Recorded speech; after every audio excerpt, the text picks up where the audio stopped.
E aí, pessoal, voltando aqui para mais uma aula. Hoje, na frente B, no capítulo B1, o término do capítulo B1, nós estamos estudando termoquímica, ok? Nós vamos retomar o que nós estávamos vendo, que era a parte dos cálculos na termoquímica. O cálculo teórico da entalpia das reações. Antes de começar os cálculos, vamos só dar uma relembrada no que a gente já estudou na frente B. Nós estudamos na frente B, em termoquímica, a entalpia, que é basicamente a energia liberada ou absorvida de um sistema em algum processo. No caso, como nós estamos estudando a parte de química, nós estamos falando basicamente de reações químicas. Essa entalpia ela pode ser calculada na formação, na síntese de uma substância, na queima de uma substância, na neutralização de um ácido de um base ou na diluição dessa mesma substância em uma grande quantidade de água. Ok? Só que os cálculos eu posso calcular de três maneiras diferentes. Depende de que dados me forem passados na questão. Eu posso fazer um cálculo direto, eu posso ter que utilizar a lei de Hess e eu posso ter que utilizar o calor de ligação. Que nem eu falei, depende do que a questão me der de informação. Com relação ao cálculo direto, como é que eu calculo? Eu calculo como ΔH de uma reação como sendo esse Ezinho, para quem não sabe, significa somatório. Ou seja, eu pego todas as entalpias dos produtos, somo elas. Vou ter um grande conjunto. Digamos, tem dois produtos numa reação. Pego a entalpia dos dois, somo elas. Esse Ezinho quer dizer justamente isso, somatório. Vou somar as duas. Pego a entalpia dos reagentes, junto elas também, somo elas. E aí eu faço produtos menos reagentes. Que nem na física, que vocês estudaram bastante isso, acredito que vocês lembram, que sempre que eu estou calculando o meu delta, sempre que eu estou falando de delta, eu estou falando de final menos inicial. Sendo que na química, quando eu estou falando de final menos inicial, eu estou falando de uma reação química e o meu final na química sempre são os produtos e o meu início são os reagentes. Ok? Esse cálculo direto aqui, ele é feito quando uma reação ela é dada em uma fase única, já é dado logo a entalpia de dos reagentes, dos produtos, só para calcular direto. É a maneira mais rápida, mais fácil de se calcular a entalpia de alguma coisa. Mas nem sempre vai ser assim. Tem vezes que a questão vai nos vai nos mostrar uma reação que ela ocorre em mais de uma etapa, em duas, três etapas. Para que isso aconteça, para que eu resolva dessa maneira, eu tenho que seguir alguns passos, que esses passos quem define é a lei de Hess. Que esses passos, essas etapas que essa reação passa, elas sempre vão sair de um ponto inicial, que serão meus reagentes, e chegar num ponto final, que são meus produtos.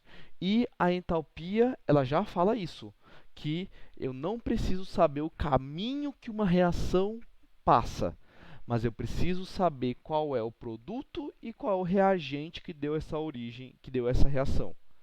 Porque só me importa o ponto final e o ponto inicial, não me importa o intermédio entre eles. A lei de Hess, para fazer essa conta, ela nos diz basicamente isso.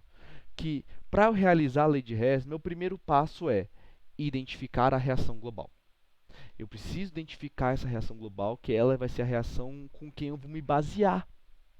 Porque essa reação global é justamente a reação que a questão está me perguntando sobre.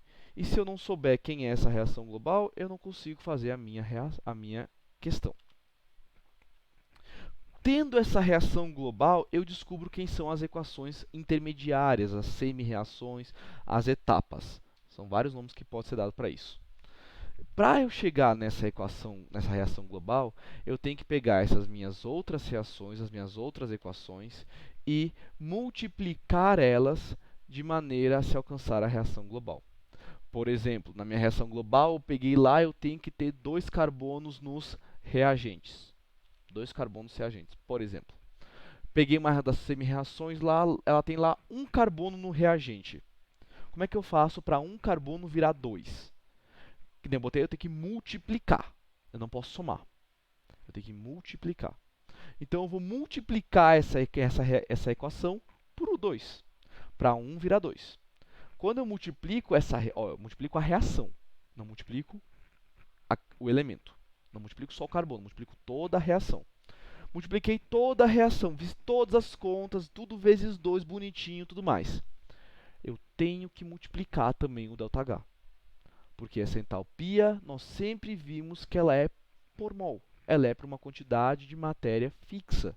Se eu mudo a quantidade de matéria, consequentemente eu mudo a entalpia. Então, sempre que eu multiplicar uma equação por algum valor, eu tenho que fazer a multiplicação da entalpia pelo mesmo valor. Até agora, tudo tranquilo? Para eu continuar, vamos lá. Aí agora a outra substância que eu preciso é o oxigênio. Eu preciso de um oxigênio só um oxigênio. Cheguei na outra semi-reação lá, esse mesmo oxigênio eu quero oxigênio nos reagentes, só que esse oxigênio está nos produtos. Como é que eu faço essa inversão? E aí, quando eu vou falar de inverter na química, é multiplicar por menos 1. Quando você multiplica por menos 1 na matemática, você inverte o sinal. O que era positivo vira negativo, o que era negativo vira positivo. Geralmente é isso. Só que na química, quando a gente multiplica uma reação por menos 1, não é vira positivo e vira negativo, não. Não existe menos 2 mols de oxigênio, não existe matéria negativa. Quando eu multiplico por menos 1 uma reação, o que acontece é o seguinte: os que era produto vira reagente. Então, esse meu oxigênio que estava nos reagentes, não estava nos produtos, vai passar para os reagentes. E o que estava nos reagentes vai passar para os produtos. E lembrando, se eu multipliquei a reação por menos 1, se eu inverti ela, eu tenho que multiplicar o ΔH pelo mesmo valor. Então, o meu ΔH ele vai sofrer a inversão de sinal. Sim, o ΔH ele sofre a inversão de sinal. Se ele era positivo, como ele for multiplicado por menos 1, vira negativo e vice-versa. Se ele era negativo, vira positivo. Ok? Após fazer esses ajustes todos, eu tenho que somar as reações de maneira a encontrar a reação global e a variação da entalpia total. Se eu tiver feito todas as contas direitinhas, certinhas, bonitinhas, ao eu somar essas outras reações, sem somar a reação global, porque a reação global é meu resultado, eu tenho que justamente dar essa reação global, e aí o ΔH dessas 2, 3, 4 etapas, quantas forem, que a maneira de fazer resolver não vai ser diferente, vai dar justamente o ΔH da reação global. Ok? Lembrando que nós teremos um momento daqui a algum tempinho só para resolução de questões e tirar dúvidas.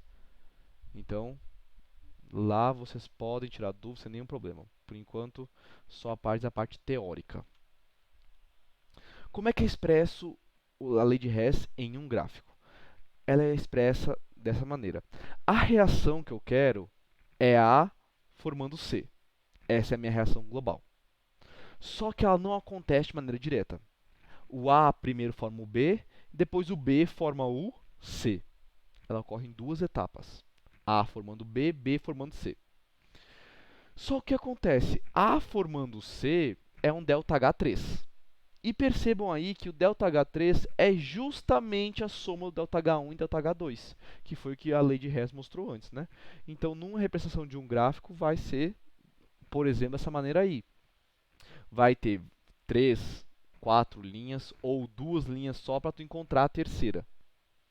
Mas você sempre vai ser que o grandão é a soma dos dois pequenos. Ok?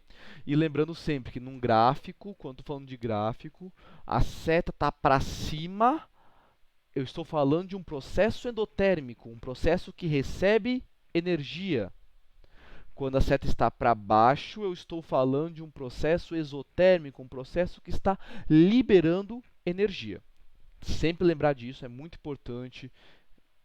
Se não lembrar disso, se confundir disso, acaba dando problema, acaba perdendo questão por besteira.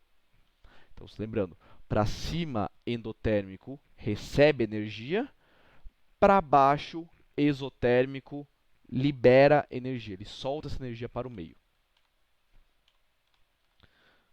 E agora, calor de ligação. E aqui é onde ocorre um pouquinho de dúvida, então vamos tentar ajeitar ao máximo isso aqui. Calor de ligação. Uma ligação, nós sabemos que é quando dois átomos se juntam. Dois átomos vão formar uma ligação, vão fazer o compartilhamento de elétrons ou a transferência de elétrons. Mas vamos falar só de covalente aqui, certo? Vamos só falar de compartilhamento de elétrons que fica mais fácil de entender. Compartilhou esses elétrons. Agora, em que estado físico? Eu geralmente considero o estado gasoso. Por que eu considero o estado gasoso? Porque no estado gasoso as moléculas estão mais separadas, então a interação de uma com a outra vai ser muito menor. Então não vai ter uma interferência das outras. Se eu estiver falando do estado físico sólido, por exemplo, elas vão estar bem juntinhas. Se estão bem juntinhas, uma vai estar interferindo na outra. Então esse ΔH vai poder sofrer alteração.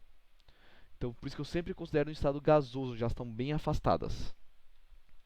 E como o próprio nome já diz, quando eles fazem a ligação, fazem o compartilhamento de elétrons, eles ficam mais estáveis. Se eles ficam mais estáveis, eles ficam com menos energia interna. Então essa energia vai ser liberada. Quanto maior for essa energia de ligação, maior será a força que une os átomos, porque eles vão estar mais juntos. Vai ser mais difícil separar eles, porque eles se ligaram mais fortemente. Ok? Se quando eu formo a ligação ela libera energia, ela fica mais estável.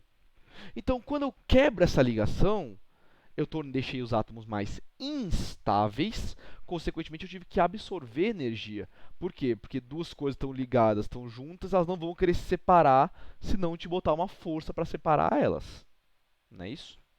Como é que eu calculo isso? Como eu calculo essa energia, essa entalpia, a entalpia da reação, só que pelo calor de ligação? E aqui é onde tem dúvida, então vamos tomar muito cuidado aqui, de verdade. Geralmente eu falo em produtos menos reagentes. Quando eu estou falando de calor de ligação, eu não falo em produtos menos reagentes. Eu falo em reagentes mais produtos. Os dois são somados. Oxe, professor, por que isso? Porque, gente, nós temos que pensar o seguinte: como nós vimos, ao se formar uma ligação, é liberada energia, é um processo exotérmico. E nós sabemos que quando é um processo exotérmico, no gráfico é para baixo e a entalpia ela é negativa. Então, quando eu colocar nessa equação aqui, nos produtos, que é onde é formado as ligações, esse valor de entalpia exotérmico, ele vai ficar negativo, fazendo relação de sinal, mais com menos vai dar menos. E ao ser quebrada uma ligação, que a ligação é quebrada nos reagentes, é absorvida energia, é um processo endotérmico. Então o primeiro parte dessa equação, que é a entalpia da ligação dos reagentes, ela é calculada justamente de maneira positiva.